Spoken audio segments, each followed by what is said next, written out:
साहब ये नया एसी लिया है क्या आपने? हाँ, वो नया एसी लिया। धर्मेंद्र के कमरे का एसी सही से काम नहीं कर रहा था ना, पुराना हो गया है, तो उसके लिए नया एसी ले लिया हमने। अच्छा साहब, नया एसी आया है, जब ये लग जाएगा तो पुराना एसी मैं ले जाऊं, अगर आपको एतराज ना हो तो। अच्छा ठीक है, फिर आप ले लेना एसी, हमारे तो किसी काम का नहीं है। धर्मेंद्र के कमरे में तो नया एसी लग ही रहा है। अरे ऐसे कैसे ले जाएंगे? बिना पूछे तुमने धर्मेंद्र से इनको हाँ क्यों कर दी? और धर्मेंद्र का एसी है, वो उससे पूछ लेना पहले, ऐसे देने की जरूरत नहीं है। और वैसे भी ये तुम्हें लगता है कि ये पैसे देगा इस एसी के? कोई पैसे वैसे नहीं देने वाला। अच्छा होगा अगर हम इसको किसी को बेचेंगे तो वो अच्छे पैसे मिलेंगे ना हमको, ऑनलाइन डालेंगे ऐप पे। और बहुत अच्छे से जानती हूँ मैं इनके जैसे लोगों को, अपनी गरीब सी शक्ल लेके आ जाएंगे सामने मांगने के लिए, और तुम्हारे जैसे लोग इनको दे भी देते हैं।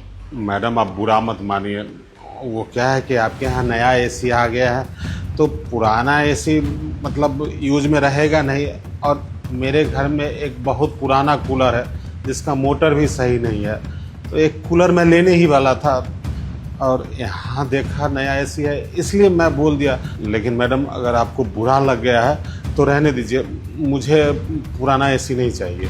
एक काम करो, आप ले जाओ काका, कुछ नहीं होता। अरे हद है विनय, जब मैंने कह दिया कि नहीं देना तब भी तुम दिए जा रहे हो जबरदस्ती। अरे हो सकता है धर्मेंद्र ने अपने किसी दोस्त या किसी से बात कर रखी हो सही पैसों में उसको देने की, और तू क्या यहाँ पे खड़े होके भीख मांग रहा है? चुपचाप चल निकल यहाँ से। काम करेगा नहीं, बस मांगने में सबसे आगे रहेगा। कैसे बात कर रही हो तुम? मैंने बोला ना धर्मेंद्र से मैं बात कर लूंगा, तुम बीच में मत पड़ो। रिंकी काका आप ले लेना एसी। एक काम करना, जब ये एसी इंस्टॉल हो जाएगा ना धर्मेंद्र के कमरे में, तो आप वो वाला एसी ले लेना। साहब आप मुझे पैसे बता दीजिए, कितने पैसे देने हैं, मैं दे दूंगा। अरे काका पैसों का क्या करना, छोड़ो, आप ऐसे ही ले जाना, पैसे भी जगह घेरेगा ही वो उतरने के बाद में। आपका बहुत बहुत शुक्रिया साहब, अब मैं ले जाऊंगा उसे। सही है, अब धर्मेंद्र को ना तुम खुद ही जवाब देना। लो आ भी गया। अरे क्या बात चल रही है एसी की है? देखो जरा धर्मेंद्र, कैसे तुम्हारा पुराना एसी ये काम वाले को दे रहे हैं और तुमसे एक बार पूछा भी नहीं, और पैसे भी नहीं ले रहे हैं, मुफ्त में दे रहे हैं। बोलो कुछ इनको। क्यों भैया, क्या सुन रहा हूँ मैं? हैं? मेरे एसी आप इस नौकर को दे रहे हो? अरे पागल वागल हो गए हो क्या आप? अरे अपना एसी बेच दूंगा मैं ऑनलाइन, कम से कम 8-10 हजार का तो बिकेगा, ये पैसे थोड़ी देगा इसके। अरे तो क्या हो गया, कबाड़ा एसी तो है, ठंडा ढंग से कर नहीं रहा था इसलिए दूसरा एसी लिया है, ले जाएंगे तो क्या हो जाएगा? बताओ भैया, इसको एसी देने की बात कर रहे हो? अरे इसकी औकात है, ठंडी भी दे पाएगा ये? फ्री का माल चाहता है लेना, औकात होती नहीं है। चले एसी में बैठ। वो क्या है ना साहब कि मेरे बेटे की तबीयत खराब है और डॉक्टर ने सलाह दिया है कि अपने बेटे को एसी या कूलर में रखोगे तो जल्दी ठीक हो जाएगा। वो क्या है ना कि हमारे घर पे न छत टीन पतरा का है जिसमें गर्मी में बहुत गर्मी लगती है और इसके कारण उसकी बहुत तबीयत खराब रहती है, इसलिए तो मैं साहब से एसी मांग रहा था। अबे अगर तेरा कमरा टीन का है तो उसमें हम क्या करें? अब तू क्या चाहता है, तेरे को ऊपर वाला फ्लोर भी दे दे हम अपने घर में रखने के लिए? और तुम जैसे लोग पता नहीं कैसे से होते हो, एक तो हम अपने घर में रखते हैं तुम्हारे, हमारी वजह से तुम्हारी रोजी रोटी चलती है, और तुम हमारे ही घर पे नजर रखते हो, हमारे ही घर के सामान पे नजर रखते हो। शर्म नहीं आती तुम लोगों को? औकात है पंखे वाली, और सपने देखो जरा इनके, एसी चाहिए इन्हें। अबे एसी ना यूं ही नहीं चल जाता, बिल भी भरना पड़ता है, बिल भी नहीं भर पाएगा तू। रिंकी बस, ये किस तरह से बात कर रही हो तुम? अरे अच्छा थोड़ी लगता है यार इतना बोलना। पता है कितने टाइम से काम कर रहे हैं काका हमारे यहाँ पर, थोड़ा तो सोच समझ के बोलो। विनय तुम तो ऐसे कह रहे हो कि ये काम करने के पैसे नहीं ले रहे हैं, अगर काम कर रहे हैं ना तो उससे ज्यादा हम इनको पैसे देते हैं, कोई फ्री फंड का काम नहीं करा रहे हैं यहाँ पे, और सैलरी देते हैं ना हम इसको, तो उससे खरीदे ना जाके, हमसे क्यों मांग रहा है? अपने पैसे तो अंटी में दबा के रखेगा और हमारी चीजों पे नजर गड़ा के रखेगा। हाँ बिल्कुल सही कह रही है भाभी।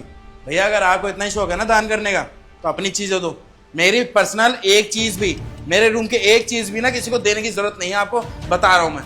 पिछली बार भी ऐसे ही किया आपने, हैं? आपने मेरे जूते उठा के इसको दे दिए कि इसका बेटा पहन लेगा, मैं पहनता नहीं हूँ, हैं? अरे स्पोर्ट्स शूज से रोज रोज थोड़ी पहनता हूँ मैं, हैं?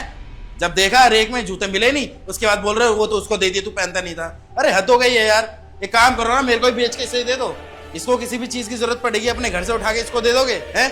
एक काम करो भैया, हाथ जोड़ रहा हूँ मैं, ठीक है? अपना घर ही दे दो इसे। धर्मेंद्र रहने दीजिए साहब, इस एसी के कारण आपके घर में कलेश हो रहा है, मुझे ऐसा एसी नहीं चाहिए, मैं नहीं ले जाऊंगा इसे। पहले तो बुड्ढे तूने कलेश करवा दिया दो भाइयों के अंदर, अब तू कह रहा मुझे एसी नहीं चाहिए। तेरे जैसे लोगों की नजर लगती है हमारे घर में, इसलिए दोनों भाइयों की लड़ाई करवा दी तूने। मैं जानता हूँ धर्मेंद्र, रिंकी तुम मेरे से दोनों बहुत ज्यादा नाराज हो, लेकिन एक बात मेरी ना ध्यान से सुनना। तुम दोनों रोज मंदिर जाते हो, फिर प्रसाद लेते हो, प्रसाद बांटते हो गरीबों के अंदर। मैं जब पूछता हूँ तुम दोनों से कि ऐसा क्यों करते हो, तो तुम बोलते हो कि हमारे को सुकून मिलता है, कि इससे तुम्हें पुण्य मिलेगा, भगवान खुश होंगे। अब तुम खुद ही बताओ ना, अब तुम्हारे पास में एक चीज है जिसकी तुम्हें जरूरत नहीं है। मान तो धर्मेंद्र शायद हो सकता है कि तू उसे ऑनलाइन 5,000, 7,000, 8,000 में बेच देगा, लेकिन जो बंदा लेगा शायद उस इंसान को भी जरूरत होगी, वो सेकंड हैंड सामान तभी ले रहा है। लेकिन खुद सोचना, अब काका हमारे यहाँ कितने टाइम से काम कर रहे हैं, इन्हें भी जरूरत है। अब ये नया एसी तो खरीद नहीं सकते हैं, इन्होंने अपनी मजबूरी भी बताई है। अभी तुम दोनों ने इनकी मजबूरी को सुनने के बाद में नजरअंदाज कर दिया। क्या भगवान तुम्हारी तब नहीं सुनेगा जब तुम इनकी मदद करोगे? ये भी तो इंसान ही है ना। तो तुम खुद ही सोचो ना, तुम्हारे घर में बहुत सारी चीजें ऐसी हैं जो तुम्हारे काम की नहीं है।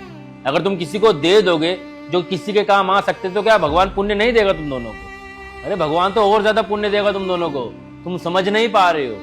अगर भगवान ने तुम लोगों को अगर 100 रुपए दिए हैं ना, और उन 100 रुपए में से तुम 5-10 रुपए अगर किसी की मदद में खर्च कर दोगे, तो उससे कोई कमी नहीं आएगी, उल्टा देखना तुम्हें और बरकत होगी। और हमारे धर्म ग्रंथों में भी ना यही चीज कही गई है कि असली पुण्य वही है जब हम किसी की मदद करते हैं, भगवान भी तभी खुश होता है। और जब इंसान इंसान की मदद नहीं करेगा तो फिर पुण्य क्या ही होगा? फिर सबसे बड़ा पुण्य तो यही है कि इंसान दूसरे इंसान की हेल्प करे तो कर दे। बाकी मैं तुम दोनों को बस समझाने की कोशिश कर रहा हूँ, तो मेरी बात को गलत मत समझना। विनय, तुम बिल्कुल सही कह रहे हो। असली दाम तो वही होता है ना जिससे किसी की मदद हो। मंदिर के आगे जाकर पैसे बांटने से कोई इंसान दिल का अच्छा नहीं हो जाता। सॉरी भैया, माफ़ कर दीजिए। मुझे इस बात का एहसास हो रहा है कि मुझे इससे इस तरीके से बात नहीं करनी चाहिए। और जब आपने मुझे इंसानियत का पाठ पढ़ाई दिया तो भैया थोड़ा पुण्य तो मुझे भी कमाने दीजिए। अंकल जी, आप एक काम करना, अभी 2 दिन बाद एसी की इंस्टॉलेशन हो जाएगी मेरे रूम में। जब पुराना वाला एसी उतरेगा ना, तो मैं आपको वो दे दूँगा, ठीक है? आपके घर ही भिजवा दूँगा मैं। चलो अच्छी बात है, तुम दोनों को मेरी बात समझ में तो आई। बाकी काका, आप ये एसी ले लेना। हाँ धर्मेंद्र, अगर तू कहेगा तो मैं काका को एसी दे देता हूँ, मैं तुझे पैसे भी दे दूंगा जो तेरे बनते हैं इस एसी के। और भैया रही पैसे वाली बात, तो पैसे देने की ज़रूरत नहीं है आपको। ठीक है काका, आप ले लेना। जब एसी धर्मेंद्र के कमरे में दूसरा लगेगा ना, तो आप ले जाना। आपका बहुत बहुत धन्यवाद साहब। वो शाम को घर जाते वक्त ही एसी ले जाऊंगा। फिलहाल काम निपटा देता हूँ, आपके कपड़े पे भी प्रेस करने। आप बैठना धर्मेंद्र। हाय गाइस, कैसी लगी वीडियो? उम्मीद करता हूँ वीडियो अच्छी लगी होगी। बाकी हम यही कहेंगे कि अगर आपके घर में कोई ऐसी चीज है जो आपके जरूरत की नहीं है या आपने नहीं ले ली है, तो उस चीज को किसी जरूरतमंद को दे दो तो काम अच्छा रहेगा। क्यों? क्योंकि इससे आपको दुआई मिलेगी। और थोड़े बहुत अगर पैसे चाहिए तो पैसे भी ले लो। मैं ये नहीं कह रहा कि आप समाज सेवा करो। बाकी हम ऐसी वीडियोस बनाते रहेंगे समाज के अंदर जिससे पॉजिटिव चेंज देखने को मिले। अभी हम ये वीडियो हरियाणा सोनीपत में बैठ के बना रहे हैं। आप कहाँ पर बैठ के देख रहे हैं जरूर बता रहा। मिलते हैं अगली वीडियो में। Bye bye, take care, love you all, bye.